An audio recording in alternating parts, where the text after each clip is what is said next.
ومن يضلل فلا هادي له ونشهد أن لا إله إلا الله وحده لا شريك له ونشهد أن سيدنا ومولانا محمدا عبده ورسوله صلى الله تعالى عليه وسلم تسليما كثيرا. أعوذ بالله من الشيطان الرجيم. بسم الله الرحمن الرحيم. يا أيها الذين آمنوا قوا أنفسكم وأهليكم نارا وقودها الناس والحجارة عليها ملائكة غلاظ شداد لا يعصون الله ما أمرهم ويفعلون ما يؤمرون. وقال رسول الله صلى الله عليه وسلم كلكم راع وكلكم مسؤول عن رعيته أو كما قال رسول الله صلى الله عليه وسلم. اللهم صل على سيدنا محمد وعلى آل سيدنا محمد وأصحاب سيدنا محمد وبارك وسلم. اللهم صل على محمد وعلى آل محمد كما صليت على إبراهيم وعلى آل إبراهيم إنك حميد مجيد. اللهم بارك على محمد وعلى آل محمد كما باركت على إبراهيم وعلى آل إبراهيم إنك حميد مجيد. اللهم صل على سيدنا محمد وعلى آل سيدنا محمد صلاة تنجينا بها من جميع الأهوال والآفات تقديرنا بها جميع الحاجات وتطهرنا بها من جميع السيئات ترفعنا بها عندك على الدرجات تبلغنا بها أقصى الغايات من جميع الخيرات في الحياة وبعد الممات إنك على كل شيء قدير. حضرات سامعین، بزرگ اور دوستو،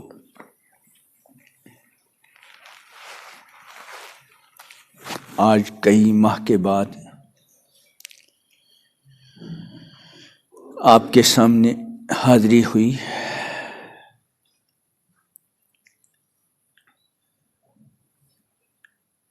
حالات کی وجہ سے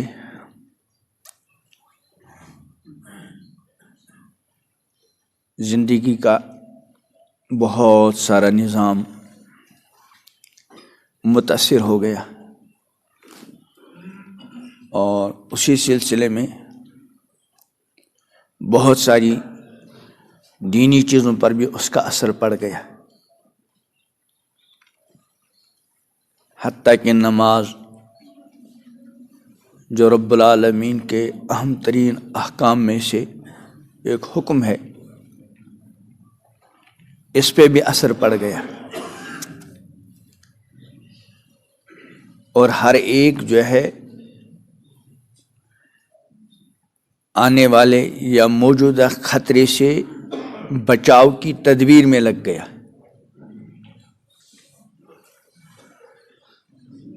کئی ماہ تک تو اکثر حضرات نے مساجد میں آنا ہی بند کر دیا، اور جو حضرات تشریف لاتے تھے وہ بھی اپنی طرف سے احتیاطی تدابیر کا بھرپور خیال رکھتے تھے.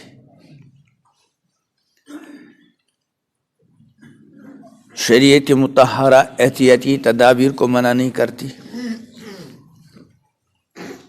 لیکن ساتھ ساتھ ایمان والے بندے اور ایمان والی بندی کو یہ سبق بھی دیتی ہے کہ تدبیر سے زیادہ اہم معاملہ تقدیر کا ہے. تدبیر اختیار کرے انسان شرعی حدود کے اندر، دنیا دار الاسباب ہے، لیکن ایمان جو ہے وہ تقدیر پر ہو. اپنی جگہ یہ 100% یقین ہو کہ میں دنیا بھر کی تدبیریں اختیار کروں، اس کے باوجود جو کچھ اللہ تعالیٰ نے میرے حق میں لکھا ہوگا وہ ہو کر رہے گا. میری تدابیر کا اختیار کرنا اللہ تعالیٰ کی کسی فیصلے کو ٹال نہیں سکتی. ہاں، دنیا دار الاسباب ہے، میں شرعی حدود کے اندر احتیاط اس لیے اختیار کرتا ہوں کہ شریعت نے ہی مکلف بنایا، لیکن عقیدہ اپنی جگہ یہ رکھے کہ میری تدابیر اللہ تعالی کے فیصلے کو ٹال نہیں سکتی۔ اب تک جتنے بھی حضرات اور خواتین اس وبائی بیماری سے متاثر ہو گئے، وہ اللہ کا فیصلہ تھا، ان کو ہونا ہی ہونا تھا۔ اور جو اللہ تعالیٰ کے بندے اور اللہ کی بندیاں اس وبائی بیماری کے شکار ہو کر اس دنیا سے چلے گئے، اللہ کا پہلے ہی فیصلہ تھا کہ ان کو اسی مرض کے اندر مبتلا ہو کر دنیا سے جانا ہے۔ دنیا سے جانے کا وقت بھی طے تھا، اور یہ بھی کہ ظاہری سبب یہ بنے گا۔ تو ایک تو انسان تقدیر والے معاملے کا ہمیشہ سہارا لیتا رہے۔ جن بندوں کا تقدیر پر مکمل ایمان ہوتا ہے، ایمان تو خیر ہر مسلمان کا ہے، لیکن وہ ایک ایمانی کیفیت بیدار رہتی ہے، وہ زیادہ خوف زدہ نہیں ہوا کرتا۔ تدبیر اختیار کرے لیکن خوف زدہ نہیں ہوتا وہ، چونکہ اس کو معلوم ہے کہ جو کچھ اللہ نے لکھ دیا ہے، قرآن نے صاف فرمایا قُلْ لَن يُصِيبَنَا إِلَّا مَا كَتَبَ اللَّهُ لَنَا، آپ کہہ دیجئے ہرگز ہرگز ہم کو کوئی مصیبت نہیں پہنچ سکتی، إِلَّا مَا كَتَبَ اللَّهُ لَنَا، مگر وہی جو اللہ نے ہمارے لیے لکھ دیا ہے۔ ہوا مولانا، وہ ہمارا یار و مددگار ہے، وعلی اللہ توکلنا، اور اللہ ہی پر ہمارا بھروسہ ہے۔ اس لیے امام الانبیاء حضرت محمد عربی علیہ السلام کا ارشاد ہے کہ جو چیز پہنچی وہ ٹلنے والی نہیں تھی، اور جو ٹل گئی وہ پہنچنے والی نہیں تھی۔ یہ تو ضمناً بات آ گئی، تو میں عرض کر رہا تھا کہ دنیا کے اندر جہاں اس وبائی بیماری نے رخ کیا، تو ہم نے ہر طرح کی احتیاط کی تدابیر کو اپنایا، ہم نے بھی اپنایا، اور احتیاط کی تدابیر کا اپنانا منع نہیں۔ اسی طرح آج کل سردیوں کا زمانہ ہے، ہم میں سے ہر ایک نے سردی سے بچاؤ کا انتظام کر رکھا ہے، تنہا خود نہیں بلکہ گھر کے بڑوں نے اپنے گھر کے تمام چھوٹوں بڑوں کے لیے سردی سے بچاؤ کا انتظام کر رکھا ہے، اور 100% جتنی ہماری اس ریاست میں آبادی ہے یا ہماری وادی میں سردی کا زیادہ وہ ہے، کوئی گھر اور گھر کا کوئی فرد چھوٹا بڑا ایسا نہیں جس نے یا تو خود یا اس کے گھر کے بڑوں نے، ذمہ داروں نے ان کے لیے سردی سے بچاؤ کا انتظام نہیں کیا ہوگا، کوئی ایسا نہیں ہوگا۔ اپنی اپنی حیثیت کے مطابق مالدار حضرات اپنی حیثیت کے مطابق کرتے ہیں سردی سے بچاؤ کا انتظام، غریب اپنی حیثیت سے، شہر والے اپنے انداز سے، گاؤں دیہات والے اپنے انداز سے۔ جن کے یہاں فیرن کا رواج ہے ان میں سے کوئی بھی بغیر فیرن کے نہیں ہوگا، جن کے یہاں جاکٹوں کا معمول ہے تو بغیر جاکٹ کے کوئی نہیں ہوگا، غرض کہ جن کے یہاں سردی سے بچاؤ کا جو مروج طریقہ ہے وہ سب نے اپنا لیا ہے، اور 100% کا مطلب کیا ہے کہ سارے کے سارے لوگوں نے کچھ نہ کچھ انتظام سردی سے بچاؤ کا کر رکھا ہے۔ حالانکہ سردی سے بچاؤ کے انتظام کے لیے کوئی سرکاری حکم نامہ نہیں نکلتا۔ چلو یہ جو کورونا وائرس ہے اس سے بچاؤ کے لیے تو سرکاری طور پر بھی ہدایات ملتی رہتی ہیں، لیکن سردی سے بچاؤ کے لیے کوئی حکم نامہ تو نہیں ہوتا۔ لیکن ہم کو معلوم ہے کہ سردی آنے والی ہے، سردیوں کا موسم ہے، ہم سردیوں کے آنے سے پہلے ہی سردیوں سے بچاؤ کا انتظام کر رہے ہیں، اور اس کورونا وائرس سے بچاؤ کے لیے ہم نے تو بعض مرتبہ حد سے بھی گزر گئے، حد سے گزر گئے بہت سارے۔ تدابیر اختیار کرنا منع نہیں، لیکن تدابیر اختیار کرنے کے سلسلے میں شریعت کے حدود کو پامال کرنا یہ بھی تو انتہا ہے، اور ایسا بہت ہوا ہے۔ میں جو بات عرض کرنا چاہتا ہوں، میں نے قرآن پاک کی آیت کریمہ تلاوت کی مشہور آیت ہے، اور بار بار ہم سنتے ہیں۔ اس آیت کو سمجھانے کے لیے اور اس آیت کا مبارکہ خلاصہ عرض کرنے کے لیے بنیادی چند باتیں میں نے عرض کی کہ دنیا میں سردی آنے سے پہلے ہر ایک نے سردی سے بچاؤ کا انتظام کر رکھا ہے، اور پہلے سے، حالانکہ یقینی نہیں ہوتا۔ گھر کا بڑا، گھر کے اپنے 4-5 جتنے بھی گھر میں افراد ہوتے ہیں، سرد کے لیے سردی سے بچاؤ کا انتظام سردیوں کے آنے سے پہلے ہی کرتا ہے، حالانکہ یقین نہیں ہوتا کہ سردیوں کے آنے تک سب کے سب زندہ رہیں گے بھی کہ نہیں۔ کتنے ایسے ہوں گے جنہوں نے خود یا ان کے گھر کے بڑوں نے سردی سے بچاؤ کا انتظام کیا ہوگا، لیکن وہ انتظام ان کے کام آیا ہی نہیں، وہ اس سے پہلے ہی دنیا سے چل دیے، ان کا وقت موعود آ پہنچا تھا، لیکن سب نے کیا۔ اس کے برعکس رب العالمین کا آرڈر ہے، حکم، اور سارے ایمان والے بندوں کے لیے، ساری ایمان والی بندیوں کے لیے، اور خصوصیت کے ساتھ گھر کے بڑوں کے لیے، کہ یا ایھا الذین آمنوا، اے ایمان والو۔ الحمدللہ ثم الحمدللہ، ہم سارے کے سارے ایمان والے ہیں۔ اللہ تعالیٰ ایمان پر زندہ رکھے اور ایمان پر ہی موت عطا کرے، اور ایمان والوں کے ساتھ اللہ تعالیٰ کل میدان محشر میں ہمارا حشر فرمائے، ہمیں ایمان والوں کے ساتھ ہی اللہ تعالیٰ اپنی قدرت کے صدقے اٹھائے۔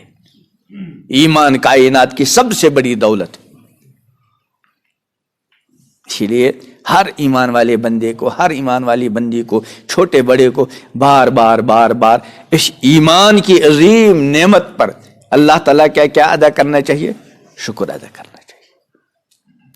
امام الانبیاء حضرت محمد عربی صلی اللہ علیہ وسلم نے جو ظاہری نعمتوں، کھانے پینے کے سلسلے میں جو دعائیں تعلیم فرمائی ہیں، الحمدللہ الذی اطعمنا وسقانا وجعلنا من المسلمین، وہاں بھی اس پر اللہ کا شکر۔ تو بار بار بندہ ایمان پر اللہ تعالیٰ کا شکر ادا کرتا رہے کہ رب العالمین نے مجھے ایمان کی عظیم دولت عطا فرمائی۔ تو سارے ایمان والوں کا اللہ مخاطب بنا کر حکم دے رہے ہیں، یا ایھا الذین آمنوا، اے ایمان والو، قوا انفسکم، بچاؤ اپنے آپ کو۔ تدابیر، دیکھیں دنیا کے اندر جو تدبیریں ہیں وہ 100% یقینی نہیں۔ علاج معالجہ ایک تدبیر ہے، لیکن 100% یقینی نہیں۔ کتنے ایسے لوگ جن نے بہت علاج معالجہ، لاکھوں نہیں اس سے بھی زیادہ خرچ کیا، لیکن اس کے باوجود وہ تدبیر ان کے حق میں کارگر ثابت نہیں، چل دیے دنیا میں۔ کتنے لوگ جو ان ایام میں، ان مہینوں میں اس وائرس سے بچنے کے لیے بہت زیادہ تدابیر اور احتیاط اختیار کرتے تھے، لیکن اس کے باوجود متاثر ہو گئے۔ اس کے برعکس جہنم کی آگ سے بچاؤ کے لیے اللہ تعالیٰ نے جو چیزیں بتلائی ہیں وہ 100% یقینی ہیں۔ ایسا ہو نہیں سکتا کہ کوئی بندہ رب العالمین کی طرف سے بتائے ہوئے احکام کو اپنائے، عملائے، اور پھر وہ اثر ظاہر نہ ہو جو رب العالمین نے ارشاد فرمایا۔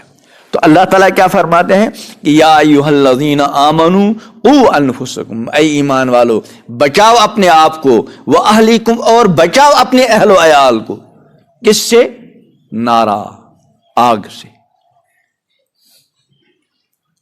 میں اکثر جگہ یہ بات عرض کیا کرتا ہوں کہ عملاً جتنا فکر ہم کو اپنے لیے اور اپنے اہل و عیال کے لیے سردی سے بچاؤ کا ہے، اتنا فکر عملاً جہنم کی آگ سے بچاؤ کا نظر نہیں آتا. ابھی میں نے عرض کیا آپ اپنی پوری وادی میں دیکھ لیں، کوئی بھی ایسا نہیں ہوگا جس کے لیے کسی نہ کسی درجے میں سردی سے بچاؤ کا انتظام نہ ہو. ہر ایک کے پاس اپنی اپنی حیثیت کے مطابق جس کے بس میں جتنا ہے. لیکن اس کے مقابلے میں جہنم کی آگ سے بچاؤ کا انتظام شاید چند فیصد کے پاس ہے. حالانکہ کر سب سکتے ہیں. مثلا جہنم کی آگ سے بچاؤ میں ایمان کے بعد سب سے زیادہ اہم رول جو ہے وہ 5 وقتہ نمازوں کا ہے. قرآن حدیث اس پر گواہ ہے. امام الانبیاء حضرت محمد عربی صلی اللہ علیہ وسلم نے فرمایا کہ اول ما یحاسب به العبد یوم القیامہ الصلاۃ. سب سے پہلے جو حساب لگے گا وہ کس کا ہے؟ نماز کا. اور یہ جو حساب لگے گا کس لیے لگے گا؟ یعنی یہ فیصلہ کرنا ہے عملاً کہ کن کو جہنم میں بھیجنا ہے اور کن کو جنت میں بھیجنا ہے. اس کا فیصلہ کرنا ہے کون کامیاب اور کون ناکام. تو قرآن نے فرمایا نا کہ کل نفس ذائقۃ الموت، ہر ایک کو موت کا ذائقہ چکھنا ہے. وَإِنَّمَا تُوَفَّوْنَ أُجُورَكُمْ يَوْمَ الْقِيَامَةِ، تم کو پورا پورا بدلہ دیا جائے گا حساب لے کر. فَمَنْ زُحْزِحَ عَنِ النَّارِ وَأُدْخِلَ الْجَنَّةَ فَقَدْ فَازَ. جس کسی کو جہنم کی آگ سے بچایا گیا اور جنت میں داخل کر دیا گیا، فقد فاز، وہ کامیاب. تو گئے کہ فیصلہ کرنا ہے جہنم میں کون جائیں گے، جنت میں کون جائیں گے، کامیاب کون ہے اور ناکام کون ہے. یہ فیصلہ کرنے کے لیے بندوں کے اعمال کی جانچ ہوگی، اور ان اعمال میں سب سے پہلے جس چیز کو جانچا جائے گا وہ کیا ہے؟ نماز. اول ما یحاسب به العبد یوم القیامہ الصلاۃ. سب سے پہلے نماز، اس کے بعد بقیہ اعمال کی جانچ ہوگی. زندگی، جوانی، کمائی، خرچ، علم، صلاحیت کا حساب دینا ہوگا. پھر فیصلہ ہوگا یہ فریق فی الجنہ و فریق فی السعیر، ایک جماعت جنت میں اور ایک جماعت جہنم میں. پھر یہ جنتی جہنمیوں سے سوال کریں گے. قرآن نے بیان کیا ما سلککم فی سقر، تم جہنم رسید کیوں ہوئے؟ کس جرم نے تم کو جہنم میں پہنچایا؟ جہنمی جہنم میں جانے کی جو پہلی وجہ بیان کریں گے وہ کیا ہے؟ قالوا لم نک من المصلین، کہ ہم نماز پڑھنے والوں میں سے نہیں تھے. تو اس سے معلوم ہوا کہ نماز کا جہنم کی آگ سے بچانے میں بہت زیادہ اہم رول ہے. لیکن اب آپ ریاست کے بجائے، وادی کے بجائے، بستی کے بجائے، ہم اپنے اپنے گھروں پر غور کریں کہ ہمارے گھروں میں اگر 10 آدمی ہیں، چھوٹے بڑے، مرد عورت ملا کر، سب کے پاس گرمی سے سردی سے بچاؤ کا انتظام ہے، لیکن جہنم سے بچاؤ کا انتظام جو ہم کر سکتے تھے، مثلا بنیاد 5 وقت کی نماز، اپنے اپنے گھروں کا محاسبہ کریں. یا تو خدا نہ خواستہ ہمارا بس ایمان، اللہ بچائے ایسا نہ ہو، اللہ کرے ایسا نہ ہو، یا تو ہمارا ایمان بس اقرار کی حد تک ہے. وہ جو یقین ہے، الایمان الیقین کلہ، ایمان تو یقین کا نام ہے، ایمان یقین کا نام. اور قرآن نے جو کچھ کہا اس کے بارے میں خود قرآن نے ہی فرمایا ذالک الکتاب لا ریب فیہ، کوئی شک شبہ نہیں۔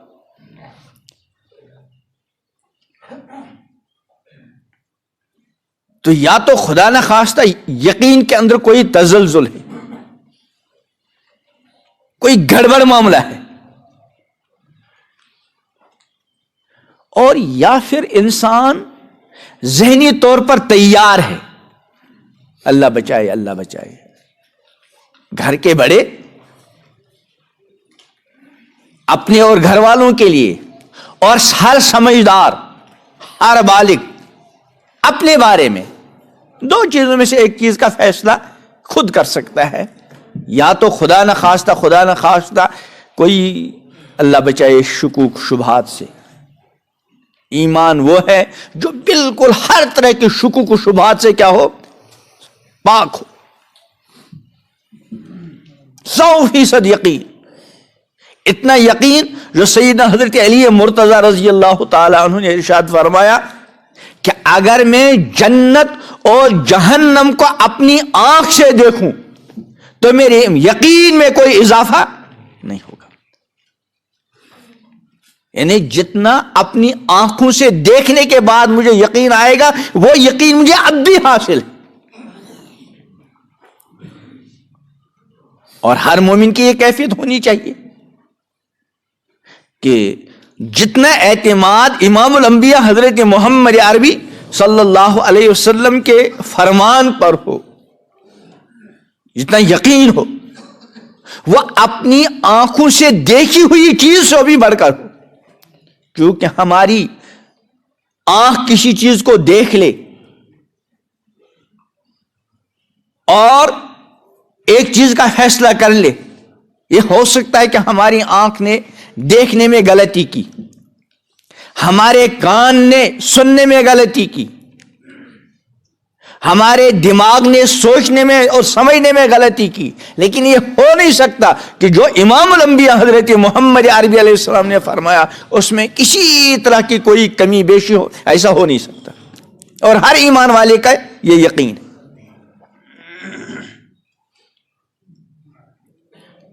تو سردی سے بچاؤ کا 100% انتظام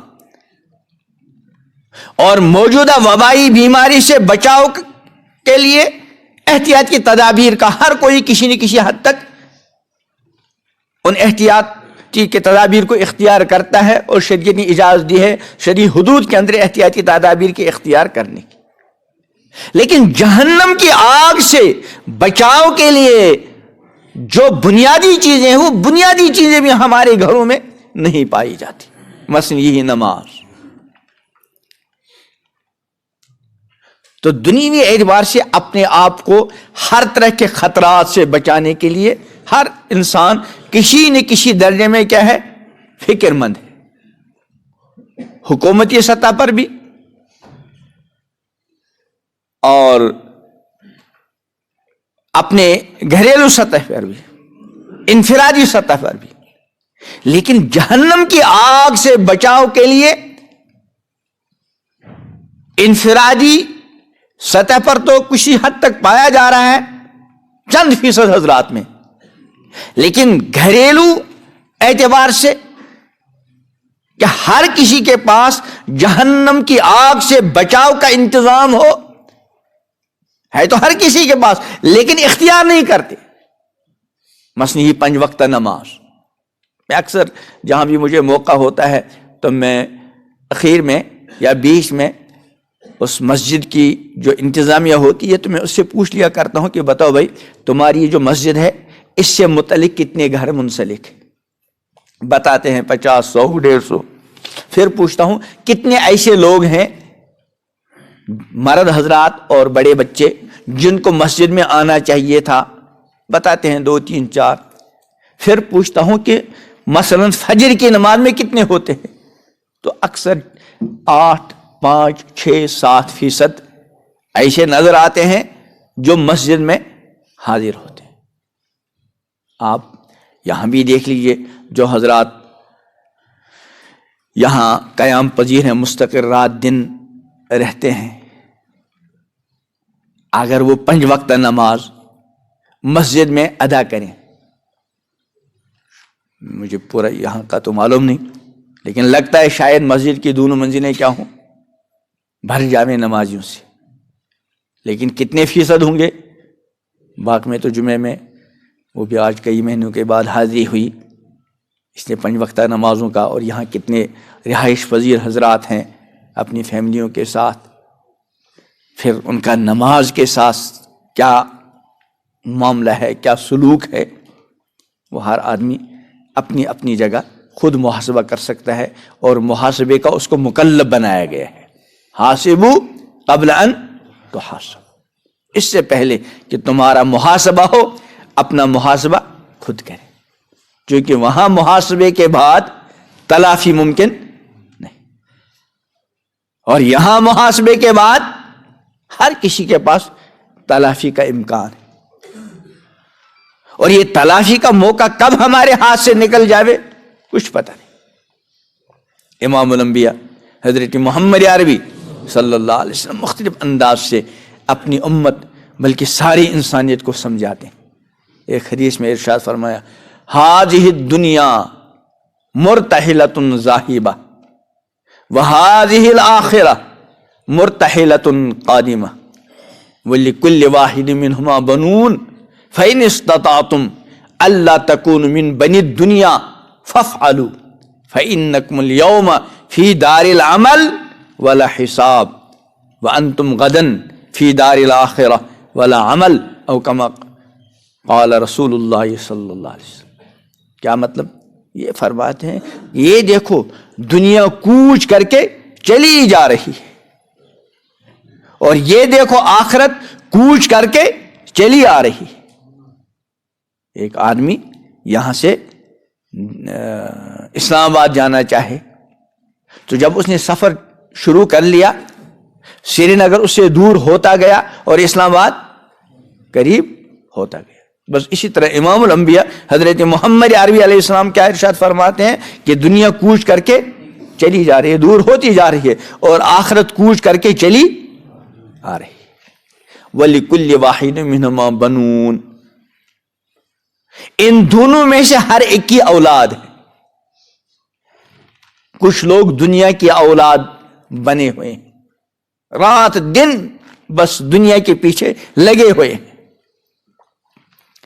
اور کچھ اللہ تعالیٰ کے ایسے بندے ہیں جو آخرت کی اولاد ہے، انہیں ہر وقت آخرت کا فکر ہے، حتیٰ کہ اگر وہ دنیا کا بھی کوئی کام کرتے ہیں تو بھی آخرت کے لیے، کچھ کماتے بھی ہیں وہاں بھی آخرت ہی سامنے،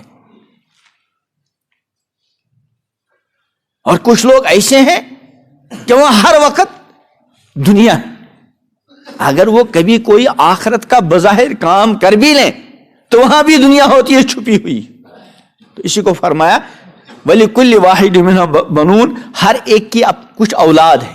پھر ہم کو مکلف بنایا اور مخاطب بنا کر ارشاد فرمایا فَإِنِ اسْتَطَعْتُمْ أَلَّا تَكُونُوا مِن بَنِي الدُّنْيَا فَافْعَلُوا، کہ اے میرے امتیو اگر تم سے ہو سکے کہ تم دنیا کی اولاد نہ بنو، فَافْعَلُوا، ایسا کر لو تم۔ کیوں؟